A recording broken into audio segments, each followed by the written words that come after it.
There's a quote that, what is it, that planning is what we do while God laughs. That's how it goes. Well, there's I think there's another one called trying is what we do while the universe runs the show. And it kind of gets in the way and obscures that intention, I suspect. I don't know this to be true, but I have a pretty good suspicion that intention is really running the show. That things really get done out of intention. Because if in fact, as we talked about yesterday with the productivity, the whole notion of productive interactions, and the sort of qualitative survey that we've done over the years of CEOs and leaders saying, gee, I could go home at 10:30 or 11 o'clock in the morning if people just came to work, did their job, and went home. So if all, and even if they are wildly exaggerating, if there's something between a quarter and a half of the day that's going down the drain in organizations where everybody's going with each other, then it looks to me like it's amazing that anything gets out the door. I mean, how could you get anything out the door with all that going on all day? And yet it does.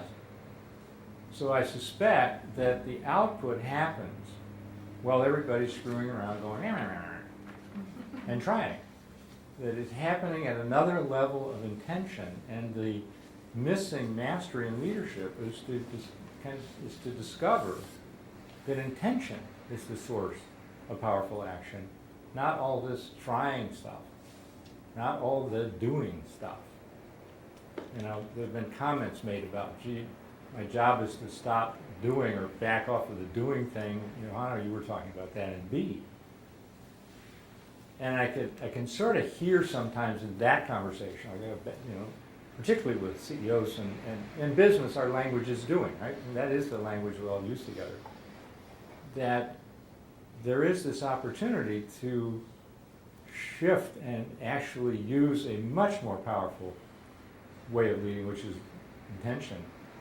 We use the word being, and there's this immediate reaction called, what does it mean? I sit and hum?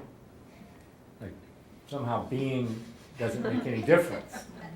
Because doing is what makes a difference. And that gets to me, it's like doing also very closely correlated with trying. I suspect when you tap into being, let's say with regard to your family, what you'll get immediate visibility to is your intention. Or you could say you're yonder star. So it's the yonder star that you are for your family, and in the exercises we were doing yesterday, if you put it into that, is this opportunity to source your action in the yonder star. Source your action in intention. And it seems like the doing and all that stuff sort of takes itself naturally. So it's really fundamental to the work that we're all doing together is this notion of where's the real power? When we're working with our clients, where's the real power? It's in intention and being.